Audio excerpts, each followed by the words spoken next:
What is up, guys, and welcome to another episode of Guarani Vision, the first ever podcast dedicated to Paraguayan football in English. As always, I'm Roberto Rojas, and joining me are my two great co-hosts, Fede Perez and Ralph Hannah. And guys, we're in April. It's officially April on Guarani Vision, at least the first time that we're recording here in April.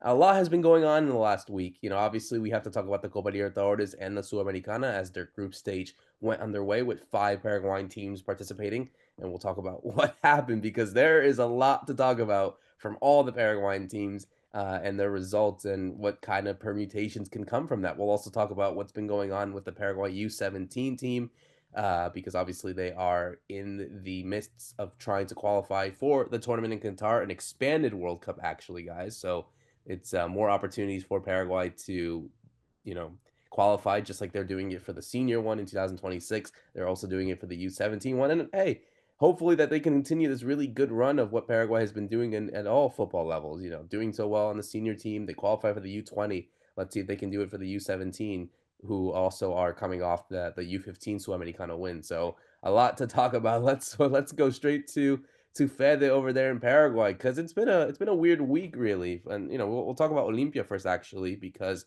the game that we are about to mention is a shocker, but they've been going through a lot this last week. The Antonio Barredo situation, where he reportedly has been dealing with issues of gambling and whatnot, and also just the way that there's been question marks about their stadium for the World Cup that they're gonna make for 2030, and of course this game against San Antonio Bulo Bulo, which we'll hold off for that for a second, but it's been such a weird week for El Decano del Fútbol Paraguayo.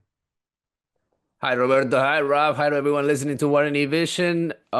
They've been going through so much lately, and it looks like they're running out of their competitions, right? They've gotten away from the Apertura. They had the opportunity to go head to head against Libertad, and they did not do well in that game. And after that, they weren't able to win again, pretty much. They have not looked themselves, or they have not looked like the championship team that they were last year around in these last 6 games. And so many injuries also in this squad haven't been able to put the best team out there under Martin Palermo, who obviously in this competition has his history, wants to put a good team, wants to put the fans by his side again, because you're seeing so much criticism to the coach, even though uh, from the club they don't think that the coach is the problem. They're thinking that there are some players that are not standing out, some players that are not doing well, that are not uh, showing up in this particular moment where you have so many injuries and you need other players to step up. So that's been Olympia's problem. Besides the defense, besides the midfield, and all of the above, Roberto, they even had problems in that locker room. Let's not forget what happened to Antonio Barredo. While we were talking here mostly about the Albi Roja, there was the Apertura games, and Olimpia had a situation there with Antonio Barredo, who was playing for Libertad last year around, and he came into this locker room, had a couple of injuries, and then he had this tremendous error where he just touched the ball with his hand, but his hand was just so high up that people, took it the wrong way in Olympia, and they really pointed fingers at him. So they've been going through everything, to be honest. If you just start stacking things, and now they lost against Bulo Bulo, and everybody's laughing at them. Even you, Roberto, as you were mentioning it, you were thinking to yourself, they really lost to this team, because when the draw happened, you were thinking, who is Bulo Bulo? Where does this team from San Antonio come from? I mean, it sounds like the San Antonio Spurs, but no, no, no, no. It's San Antonio Bulo Bulo. They're making a name for themselves in South America. They've been playing what, just 1 year in the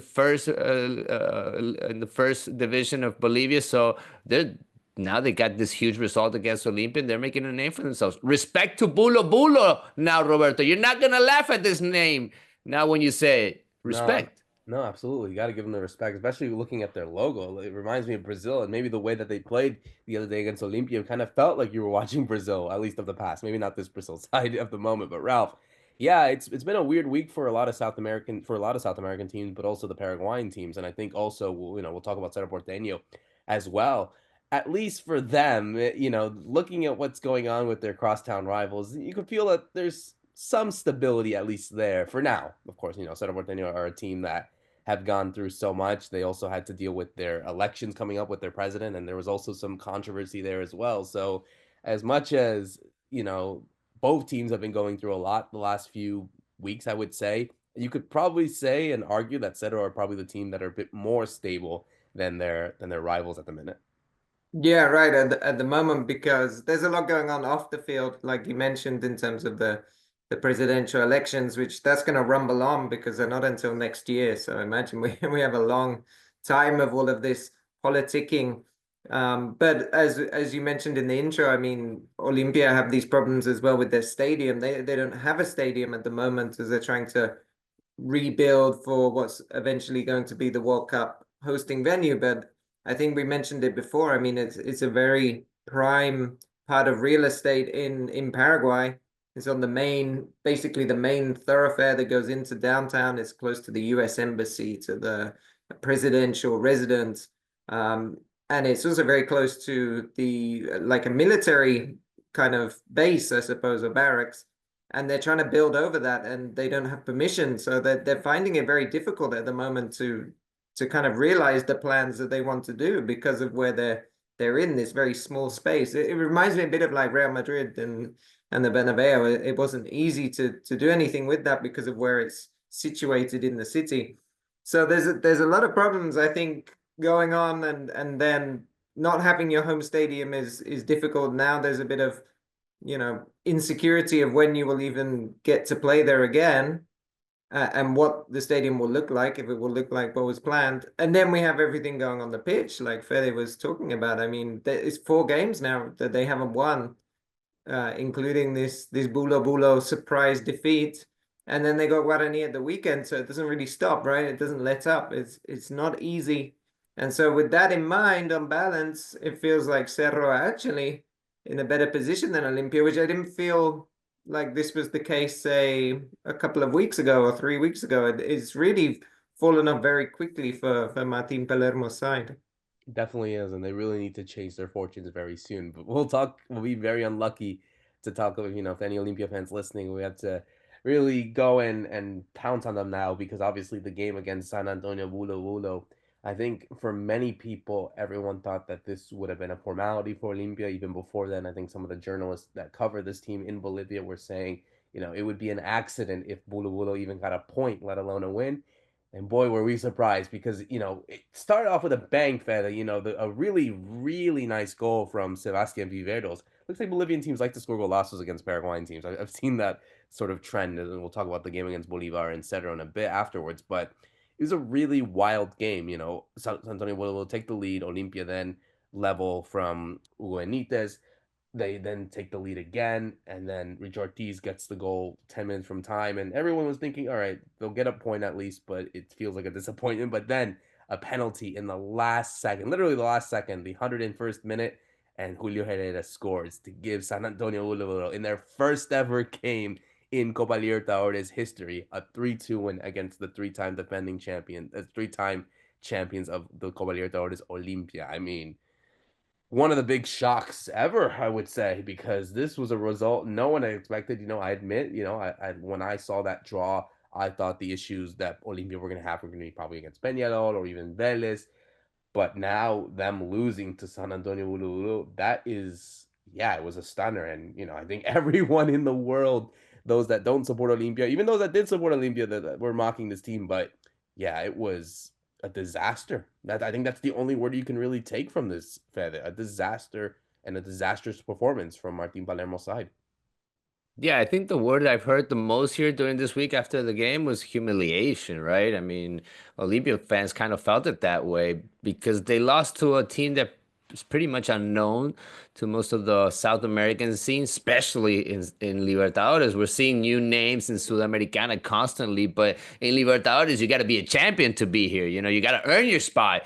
And San Antonio Bulo did it last year around, in the first opportunity they got. They made it to Libertadores already in a league that, you see a lot of teams that they don't look professional, but in these kind of games, they want to make themselves known. They're going up against a team that has a lot of history, like Olimpia. They're going up against a team that is the Paraguayan champion, and Bolivia is always looking at us in that way, that we think that we have a better league than them and stuff like that. And when they go up against the big teams, they wanna have an impact. They wanna make themselves seen. And I think they got ready for this situation. They had plenty of time ever since they qualified. I think they were one of the first teams to qualify even to the Libertadores. So they got their team ready. Obviously, they have a lot of players that I didn't even know existed before this game. They have a couple of Colombians. They have a couple of Argentinians. They always have a couple of players from outside of Bolivia. They even have a Paraguayan there with Otasu. That was kind of the big surprise, right? Because Otasu had played for Olimpia, at least in the academy level. So it was a special game for them. But I wanted to see the best Olimpia. I wanted to see what Palermo and Richard Ortiz, the captain of this team, went to press conference before this game and said what that was going to happen. They pretty much looked at the camera and said, "Okay, Libertadores is coming up. We're going to change it up. We're going to go with the different style. We're going to be the aggressive team." And that did not happen. I did not see that team in the first half. It was a really ugly game from Olimpia, just a couple of set pieces and not much more of that. The second half, it was totally open for both teams, I would even say. The goals were really scrappy from Olimpia. I mean, just the way Benitez got the first one, the second one even more with a lot of luck. I mean, Richard Ortiz got a ball that he didn't even have to jump in the box. It kind of just bounced off him. And Richard Ortiz, who has not been standing out in that midfield, you thought that, Dominguez alongside him was a solution. But ever since they've lost a couple of players, I don't see this team together. You're seeing a couple of individual performances from Rodney Redes, from Ivan Leguizamón. They try to chip in their stuff. Even Fernandez has had a couple of games where he stood up to pick up points, but you don't see them playing as a good team right now, Ralph. I don't see it coming together, Roberto, from this team really going forward. I'm not looking like Olimpia can do much in this group with Palermo, under Palermo, because he is the issue also. He has not fixed what has been a terrible defense so far. Let's not forget what they did in the offseason with the signings. They signed a whole bunch of players, and not much of them are really standing out in this team as of right now.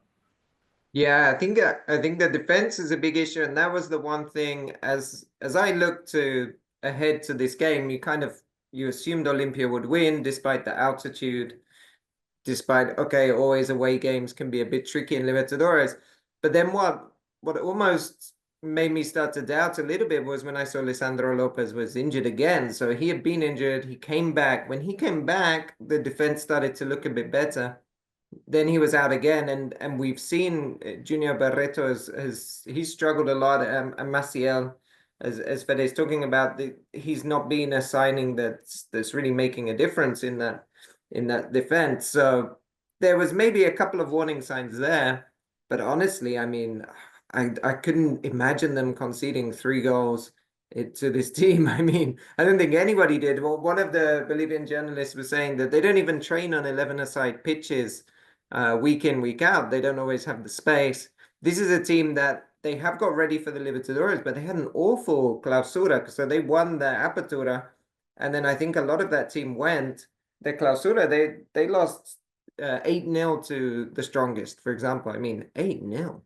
That's not a good result. And altitude doesn't really play a part when you're in Cochabamba anyway. I mean, they have to go to La Paz, but it's not such a big difference. I mean, it's incredible that Olimpia lost, but I think looking at the game, for me, the worst part for Palermo was the final goal and how that happens, because if you remember, just before the penalty, they actually had a corner, Olimpia, in their favor. And so at that point, it's 2-2. You're not playing very well. Really, do you want to risk everything on the corner? Do you want to be a bit more sensible and just protect yourself on the counterattack? And they didn't. Is a pretty, I mean, it's not a great counterattack. It's a pretty simple diagonal ball, but that gets them into the box, and then Olimpia are struggling, as we said, defensively. Those one-on-one situations they haven't been very good, and so they go from almost having a chance to win the game to losing the game. And it's the exact opposite of what we were seeing from Olimpia before, where in those final minutes last season, they were always finding the result, finding the way to win. And so maybe that was a bit of inexperience from Palermo as a coach to let that point slip. But just in general, the way Olimpia played, it doesn't really fill you with confidence. You also have to think in the context of the group, Vélez and Peñarol, I mean, even though, again, we're talking about altitude, but it's only Cochabamba, it's not like La Paz altitude. You would think Vélez and Peñarol can go there and get a result. So now Olimpia is probably going to have to go or to Argentina or to Uruguay and win a game, whereas before that wouldn't have been necessary. They could have afforded to draw. So they got themselves in a very sticky situation, not playing well, and there's not really a way you could see them overcoming those other two teams in the group. So it's almost like this first game is the end of their campaign. It really like, and that's crazy to think, Fed, the fact that, you could say that, oh, after one game, things can change and be like, all right, our fortunes might not be over, but at least we can still play 5 more games. But just because of the opposition that you're playing, it really is a sense of trying to catch up. And they do have Vélez as their next game at home, their first game at home coming up in a couple of days. So, and Peñarol afterwards. So there is some solace in the sense of they have back-to-back home games, but if they're not doing what they were able to do against San Antonio Bulo Bulo, are they going to have the chance of doing it against a Vélez side or a Peñarol side that are much stronger?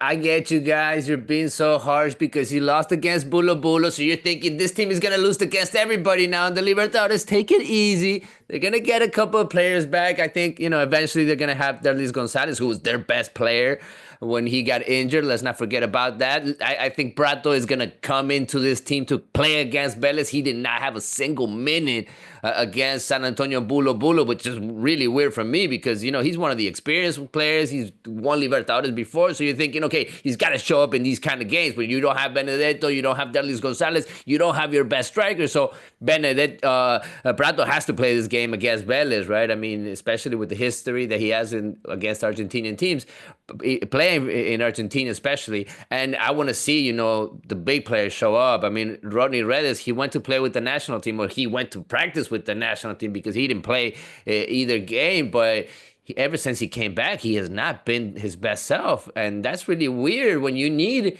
for him to stand out in these kind of games. So I think it's going to be a final against Vélez, guys. I don't know how he's going to solve those situations in defense because Maciel has really looked like one of the worst signings. Thankfully, they have Zavala, who is probably the leader out there right now, even more doing a lot more than Richard Ortiz. I don't see this team getting good results going forward in these next games that are coming up, but I do see them eventually when they get a couple of players back, when they have Olveira back in the goalkeeper spot. This is not going to happen. They're not going to have games where they concede 3 goals. This would have not happened with Olveira in the goal. He was their best player last season. They're missing a lot of players, Roberto. That's why I don't want to be too harsh on this loss against San Antonio Bulo Bulo. You got to leave it behind. It's part of the history now. It's an ugly one, but it's part of history. Yeah. Whether or not they can bounce back from that, though, is the big question. Obviously, it's going to be interesting how they really tackle this entire group, as Cerro Porteño will need to learn, because they could have been in that same scenario if they didn't capitalize, Ralph, because obviously they went into the game against Bolivar with a lot of question marks still on this team. They had done so well in the previous stage in the qualifiers and of the Libertadores, the qualifying stages, but you think to yourself, have they really found the groove? And Diego Martinez, I'm sure, needed to get an impressive win, and it started really badly. A really fantastic strike from Ramiro Vaca. He ended up getting a brace that day, but it started off really nice in the 17th minute. But then it was the Jonathan Torres show with him getting a hat trick all in the second half, all the goals coming from him, and then Morel getting the assurance to make it 4-2 for the day for Cerro Porteño. So it would have been very ugly for them if they maybe hadn't capitalized, but ultimately they switched it up and they got the win that they that they needed to really kickstart the group stage for them in the best way possible.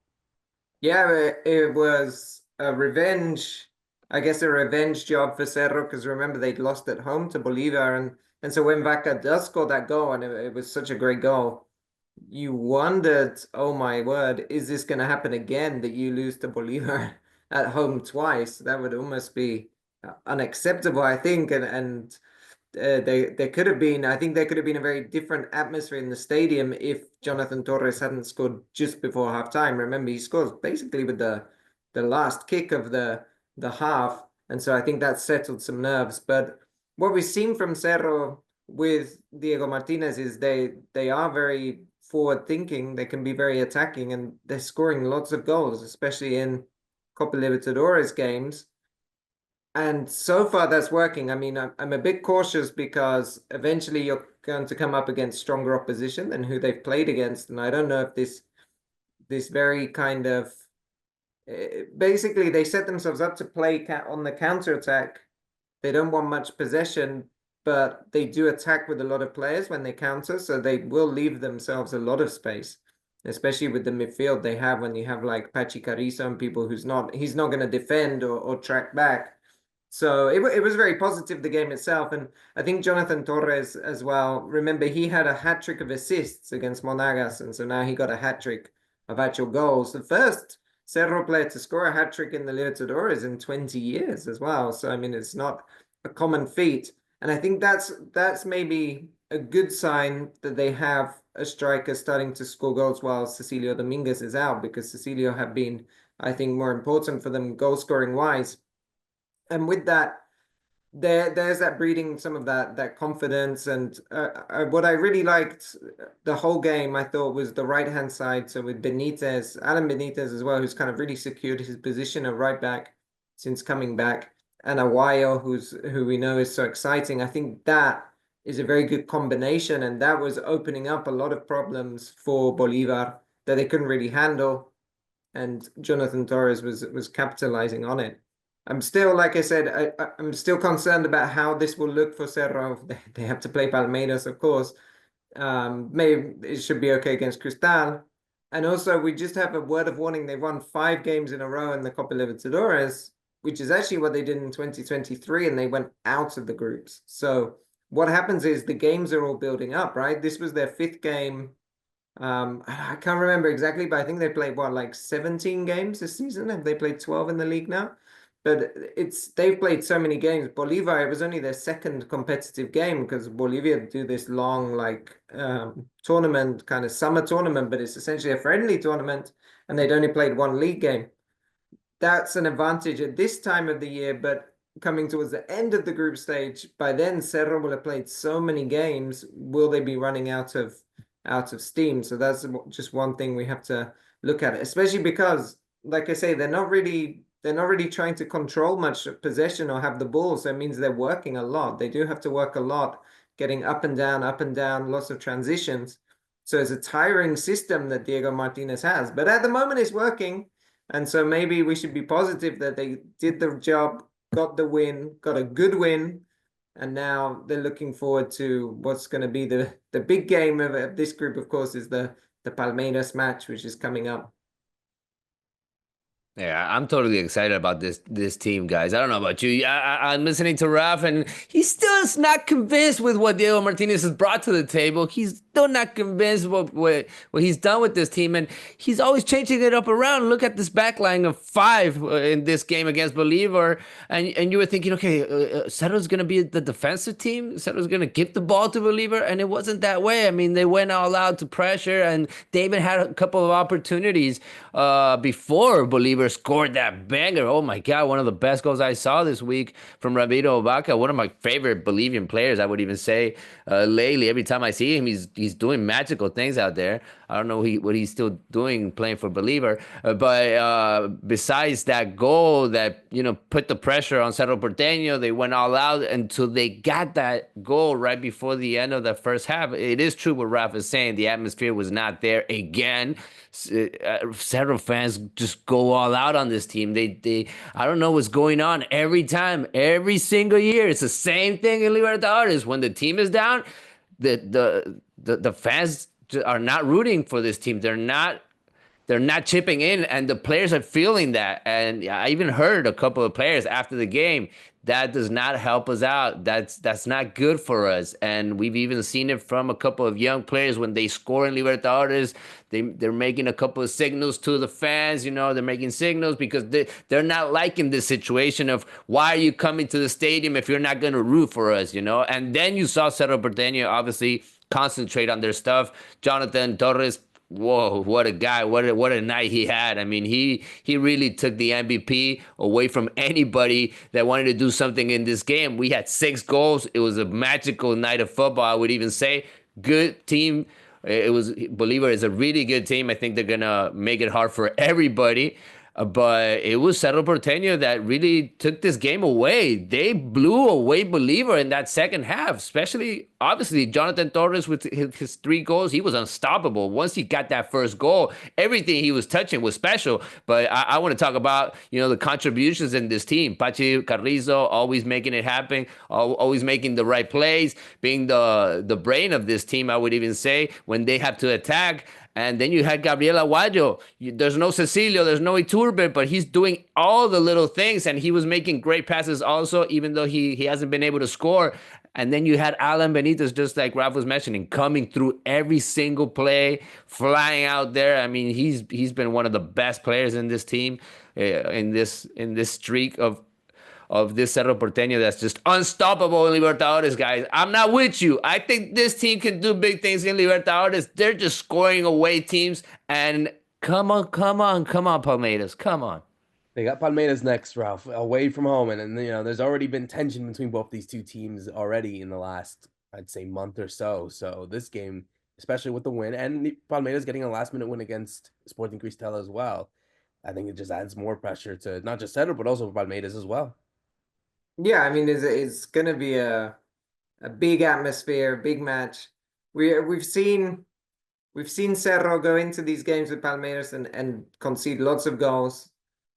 We've not seen yet, I think, like a famous result against. I'm trying to think about Palmeiras in particular in the recent matchups, because they played each other a few times now in these recent years.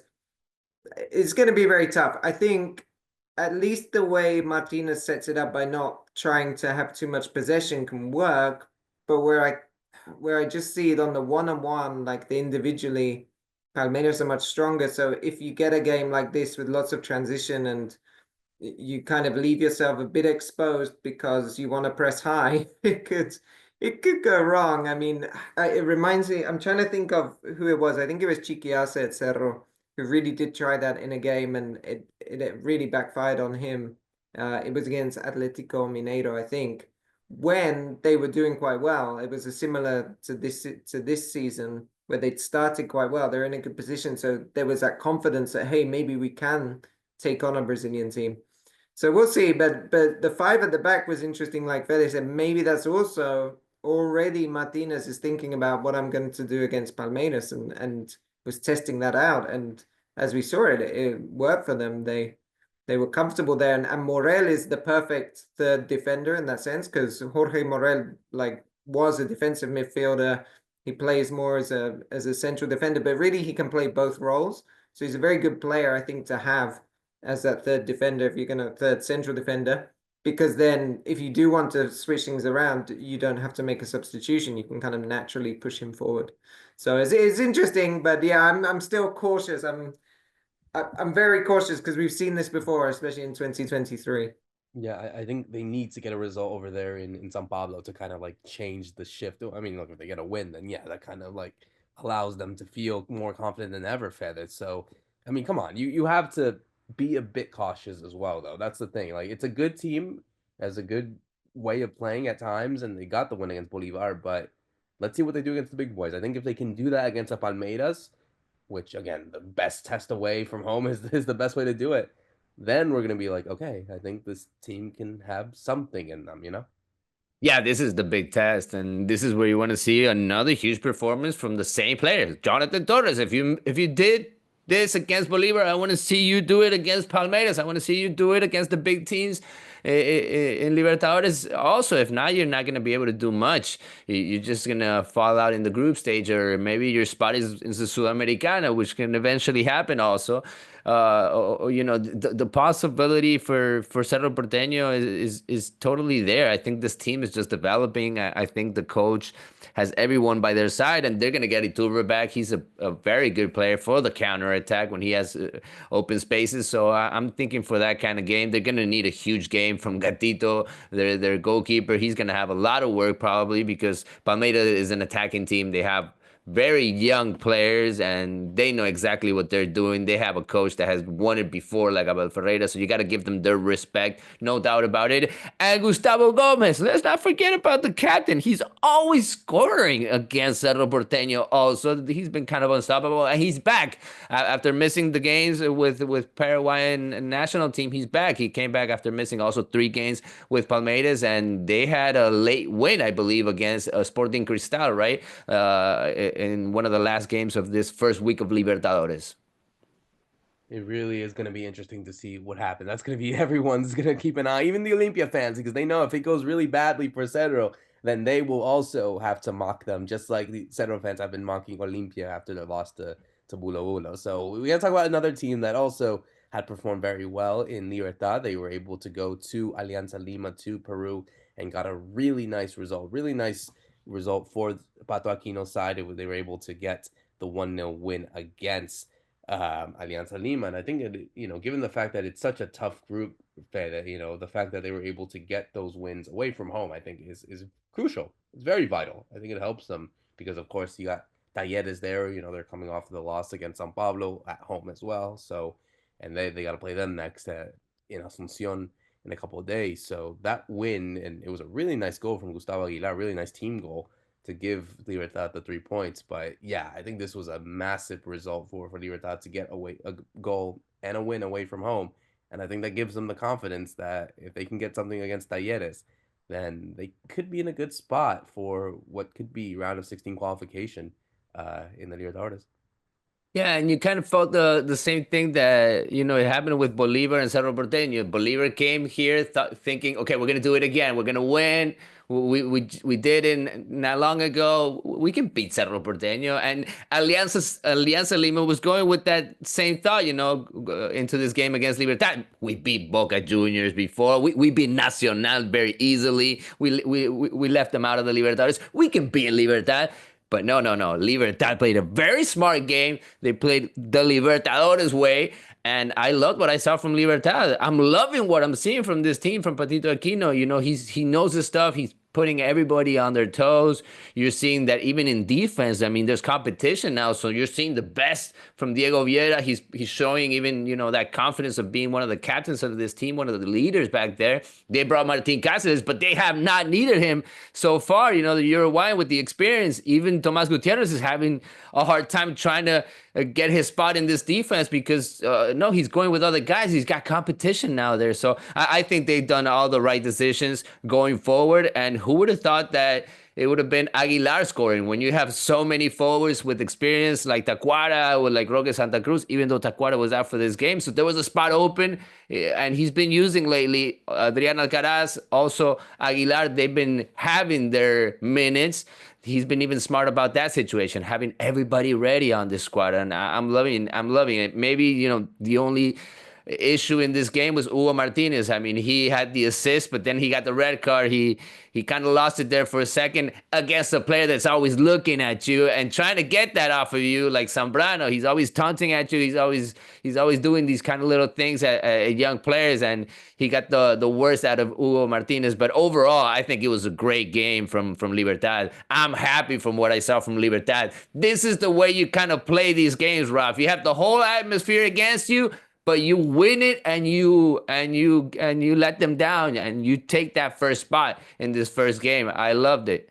Yeah, it was really important because as Roberto is saying, the group is a very tight group because the Sao Paulo Talleres game was also 1-0, and I think we're going to see a lot of that in this group. And so you had to win this because this was, even though it sounds strange, but this was your easiest away game, right? against a very good Alianza Lima team. I think this is probably the best Alianza Lima we've seen for a while. Like Fede said, they knocked out Boca. I mean, they usually don't do very well in Copa Libertadores, but there was a feeling that there's something there. And it was a very smart game. I was very surprised to see Aguilar start, but of course Cardoso was injured because Aguilar has been mostly coming off the bench. But he was actually a perfect player because he has that good movement. He likes to dart around, and it was his kind of sense of knowing where to make the run that really gets the goal. And a very good assist by Martinez as well, because it has to perfectly weight the pass. But you felt it was they'd done everything up until the red card. They'd done everything perfectly, and then the red card did worry me because it was a silly kind of action, right? I mean, if you raise your hands like that, of course you're going to get sent off. And then you thought, okay, this now is really hard because you're away. You got, I think they had like 20 minutes left at that time. This is going to be a lot of defending, but they saw it out. They saw it out very well. They get the clean sheet. I think this was really positive to show that without some of their players, their top players that were injured, they're still able to go and get results. And I think it's looking very good for Libertad, who are doing so well in the league that they can almost afford to drop points in the league and be fully focused here on the Copa Libertadores and the tough games that are coming up. And yeah, they just have so many. There's always so many players, right? I mean, Lescano is gone, but then Sanabria gets some game time again after a while, and Martinez as well. So I mean, they just have so many players that can come through and do a job. And remember, once you see like Oscar Cardoso, I don't think he's out for long. Once he's back as well, you're going to have that other option to play differently. So play more with a target man kind of striker and maybe go a bit longer if you have to. So there's a lot of options for Patito Aquino, and so far I think he's been very clever, not just here but in the league, of how he sets up such a good team without kind of relying on maybe too much of an 11, and also not overstretching the team in terms of trying to play one very specific style. He's kind of a bit pragmatic, and we saw that again in this match, and is looking good for them. A really good start for Libertad. You got Talleres coming up, so that's also a really big test for them. And I think if they can get a result in that one, in this case a win, I think that puts them in a really good position to qualify. And I think, being able to get maybe one more result away from home, be it in Brazil or in Argentina, I think that allows them to feel more comfortable. Because again, that's the whole point of all this, to rack up your points. And if you're the team that is trailing behind or getting the win, those points are important no matter what, because then it just gets so close from all ends. So I think it just makes it even more of an important aspect that every win is important. So yeah, it's going to be interesting to see what happens to Libertad as we close to now the Sudamericana, because obviously we had two Paraguayan teams participating in the Sudamericana with Sportivo Luqueño and Guarani. Guarani kind of the big talking point from there because, Ralph, they got a really nice result against Boston River. They were drawing, they were losing to them at the Centenario, but then it was another great comeback, similar to what they do in typical fashion. It was Vargas and Gustavo Vargas getting the goal in the last minute. It was good fortune for them to get a result, especially being in a tough group with them, Independiente and Nacional Potosí of Bolivia. But unfortunately, Sportivo Luqueño couldn't get the result that they needed as they lost 2-1 to Gremio at home. Santander was able to get a goal in the 29th minute, but it was Martin Braithwaite. It's crazy to see that. Martin Braithwaite, someone who played in Europe for so long, who played at Barcelona, and now we saw him at the Defensores the other day. But kind of a yin and yang, you would say, for both Luqueño and for Guarani in their Sudamericana debuts. Yeah, for Guarani, I mean, they were losing 3 times, right, and came back to 3-3. And you mentioned Vargas against a very late penalty, but the goals before Willy Mendieta and Fernando Fernandez, and we just talked about it so many times, but those 2 signings have been so key for Chiquiase's team and to give them that quality.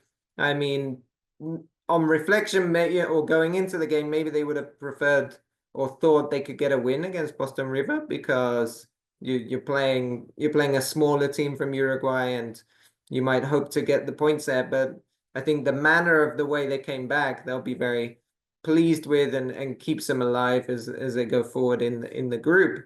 And then for Luqueño, well, I mean, if you're talking about a striker with European experience, he scored for Luqueño, right? Rico Santander, who played at Toulouse, played in the Danish league, the same as Braithwaite, which is funny. I mean, I didn't imagine two Danish league players would score against on different teams in the same Sudamericana match. I wasn't able to catch these games because they're on kind of same time as watching Libertadores, but I think for Luqueño, they couldn't have expected much against a big team like Gremio. I think what they'll be pleased is that they gave them a good game, they kept it tight, and then thinking about what else is coming in the group, that should give them some confidence, because what you really want to avoid, you can get big mismatches in the Sudamericana. I think, as we were almost mentioning, with the Bulo Bulo kind of teams are usually in Sudamericana, right? And what you see is sometimes these big 5-0, 6-0, especially when the big Brazilian teams come. So I think Luqueño will just be happy that they got things right tactically. They kept it close. They gave them a good game. And I think Morínigo has that ability, he has experience. He's managed Cerro and Libertadores, for example. So I think it's kind of, for both teams, it's like cautiously optimistic that they'll have other chances to pick up points and keep doing something in these Sudamericana groups. Yeah, I'm not too excited about either of these two teams, but Luqueño, I think they have more, to be honest, to pick up their stuff. I think Gustavo Morínigo is doing a better job now of understanding what this team kind of needs, and getting some players in shape. I mean, if Federico Santander can start chipping in or give this team at least 70 minutes like he did against Gremio, I think they're gonna start to understand him. Elvio Bettis is gonna start having somebody to play with, and they're gonna find the goals that they weren't finding with Mbappé, Marcelo Perez, who also scored in this game, even though they took it away from him on an offside. But I think Luqueño can still fight it in this group. They showed the competitive side that they are. They showed that grit also against in the game before, to qualify to this stage. So I think this team can still do things in the Sudamericana. I don't think Guarani have enough. I've always said this thing that if it's not Willy Mendieta, if it's not Fair showing up, if they can't score, this team is struggling. And I don't think they're going to be able to play every 3 other days, and now they have a very hard game against Olimpia in the local league, and then they got to play again in the Sudamericana. I want to see just which tournament Chiquias it gives the priority to as of right now, because going forward with them, when they're not in the pitch, Guarani is not the same team, and they even went with a back line of 5 against a Boston River that is not a very attacking team either. So I don't know how to address this with the Chiquiares situation. He always likes to play it pretty. He likes to handle the ball a lot, but I'm seeing this way too defensive setup from this team as of right now. They're not looking to attack that much, and they got 3 goals scored on them. So either thing is not working. They're not getting that balance that they need as of right now. And in the local league, you're seeing Libertad just taking off. Libertad has a hard game also this weekend against Cerro Porteño. The top 4 teams are going to go up against each other. That's going to be kind of important, and also nice to see what happens as we're heading into pretty much the halfway mark in this Apertura also, Roberto. Yeah, absolutely. They both have tricky games coming up. But you have to go to Argentina. They have to go to Mendoza to take on Godoy Cruz, whereas Guarani have to host Nacional Potosí, who again are coming off that win against Independiente. So, really a lot is going on, and it's going to be a very much a tricky affair for all these teams. Really all these teams that are going to be playing in the Copa Libertadores and the Sudamericana.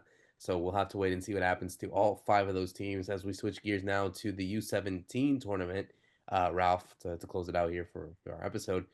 It's been a weird start, I guess, for Paraguay. Coming in, they at the last time that we spoke, they had just beaten Peru 5-0. They had lost to Argentina 4-1, but they got the win against Colombia, the host, the other day, a 1-0 win thanks to a goal from Mauro Coronel. And it looks like Mariano Ugasic's team are really in a good spot to qualify. They need to win at least one more game to assure qualification. The tournament does not end, of course, but because of the way the format is for the U17 championship, that a win for them in that last game, they play tomorrow at the time of recording, that secures enough qualification for them to the next World Cup in Qatar coming up later. So it would be a really good way for Paraguay to feel a bit more comfortable that that they can qualify as early as possible. If they don't, then they still have some chances, be it in those kind of like final stage playoffs, or even in the final four they'll be in. But at least at worst in that final stage of the fifth to eighth placed semifinal teams, they would be in a really good spot to qualify. Yeah, that's right. Yeah, we were saying off air, I mean, it is almost harder not to qualify the way this is set up now. And when you have a team, for example, like Peru, that have been very poor, they're out of it. They lost all 4 games. But I think it was interesting because the 4-1, we didn't talk about it last time, the 4-1 defeat to Argentina, I didn't feel they played that badly in the first half. In the first half, they were undone by a very good individual goal. And then it was Mauro Coronel who scored the winner against Colombia, but he made a big error just before the break. And they went in 2-0 down. And then really, I think what Uglisic was thinking was about the Colombia game, and he takes off Villalba, and who's their best player.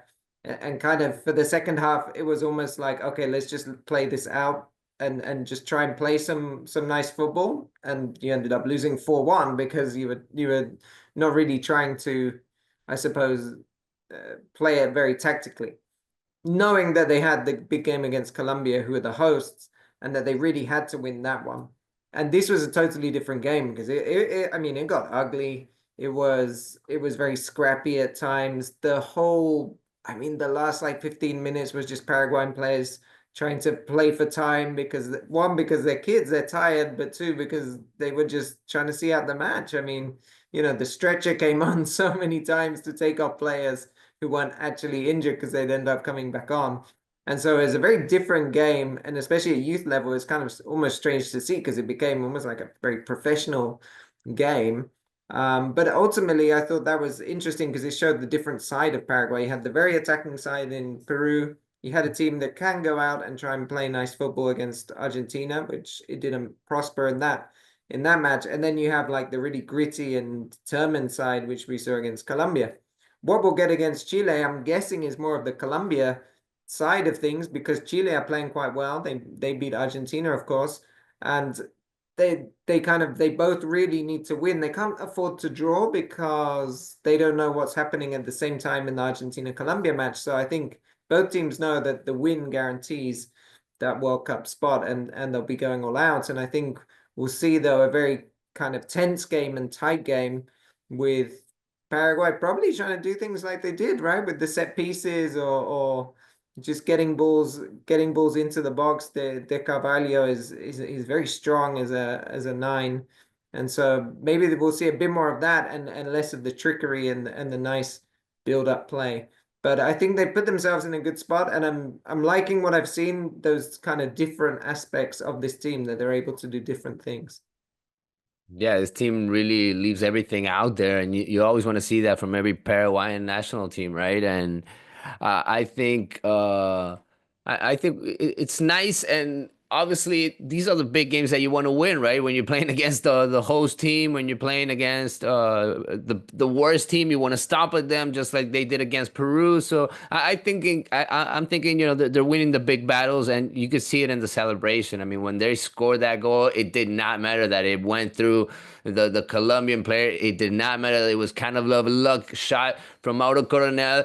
All that it mattered is that they scored, and you saw the subs go in there in the field. Everybody was hugging, everybody was loving it, and those are the moments you don't forget when you're that young, right? Those are the moments that make you tougher as a group, especially because, just like Raf was saying, we are probably, and it is most likely that this team is going to go to the World Cup. So you want to see that team build up in these kind of competitions, in these kind of moments. So, and we beat Colombia. So it's a huge result. It's a huge moment for these guys. Hopefully they build on that momentum going forward against Chile, who is a very, very strong team from what I'm seeing. They have much talent also on their team. But I believe in this Paraguay side. I don't think you can expect pretty football from this team, but you can't expect the fight. You can expect the battle in every single play, in every single ball. They've done it in these 3 games so far. So I'm thinking that they're ready for it, Roberto. I think they can earn their spot in the World Cup and actually do something in the World Cup that will be played this year. They have to finish the job. They have to finish the job. They do need to finish the job to qualify for the World Cup. So we'll have to see if they can do that against Chile or if they do that in the second stage. But they are really with a lot of confidence. So we have to hope and see that they can indeed finish. Hopefully by this time next week, we can officially celebrate them qualifying for the U17 World Cup as we close it out. Another great episode of Guarani Vision for myself, Roberto Rojas, Fede Perez, and Ralph Hannah. Thank you so much for listening in. See you soon.